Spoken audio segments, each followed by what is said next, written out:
Hare Krishna, Krishna Krishna, Hare Hare, Hare Rama,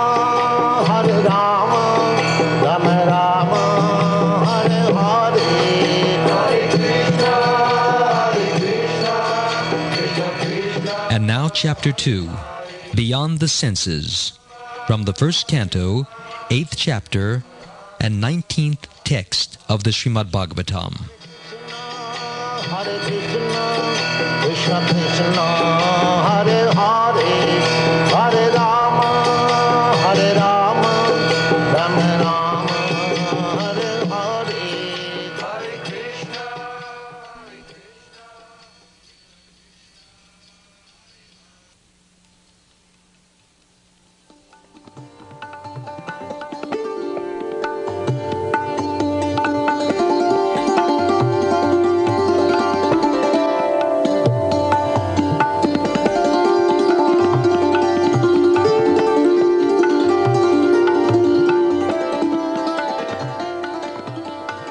Maya Javanikachanam Agnadhokshajam Avyayam Nalakshase Mudadrisha Nato Natyadaro Yata. Translation. Being beyond the range of limited sense perception, you are the eternally irreproachable factor covered by the curtain of deluding energy.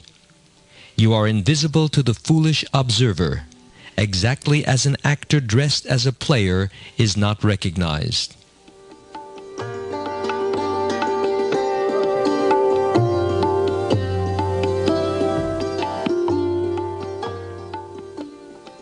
Purport by Srila Prabhupada. In the Bhagavad Gita, Lord Sri Krishna affirms that less intelligent persons mistake him to be an ordinary man like us, and thus they deride him. The same is confirmed herein by Queen Kunti. The less intelligent persons are those who rebel against the authority of the Lord. Such persons are known as asuras. The asuras cannot recognize the Lord's authority.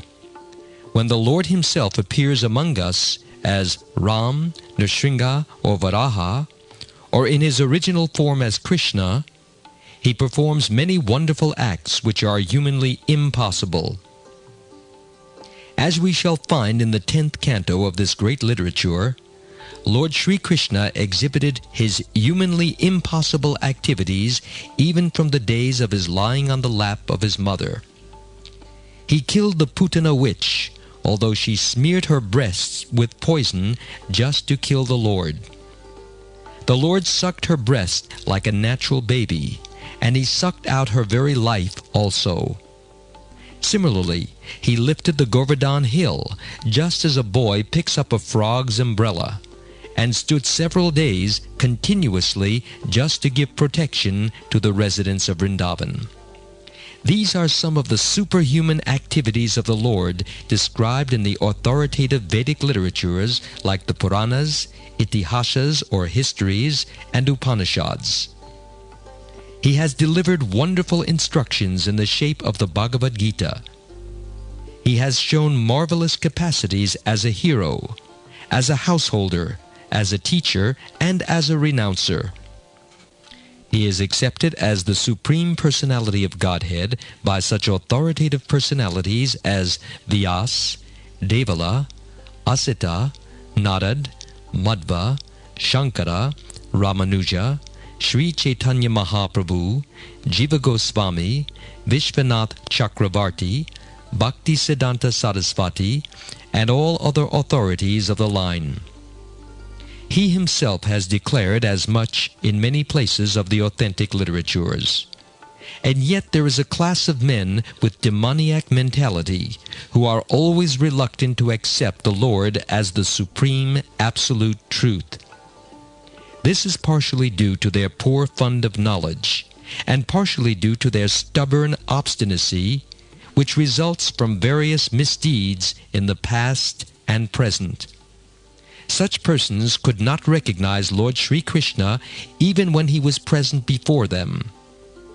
Another difficulty is that those who depend more on their imperfect senses cannot realize Him as the Supreme Lord. Such persons are like the modern scientist. They want to know everything by their experimental knowledge. But it is not possible to know the Supreme Person by imperfect experimental knowledge.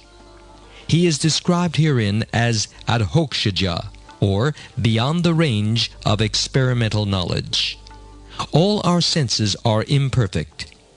We claim to observe everything and anything, but we must admit that we can observe things under certain material conditions only, which are also beyond our control. The Lord is beyond the observation of sense perception. Queen Kunti accepts this deficiency of the conditioned soul, especially of the woman class, who are less intelligent, in the sense of tending to be more attached to material interests. For the less intelligent, there must be such things as temples, mosques, or churches, so that they may begin to recognize the authority of the Lord, and hear about Him from authorities in such holy places.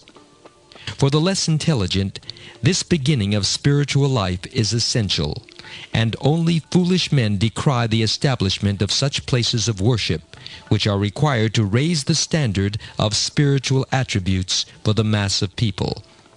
For less intelligent persons, bowing down before the authority of the Lord, as generally done in the temples, mosques, or churches, is as beneficial as it is for the advanced devotees to meditate upon Him by active service.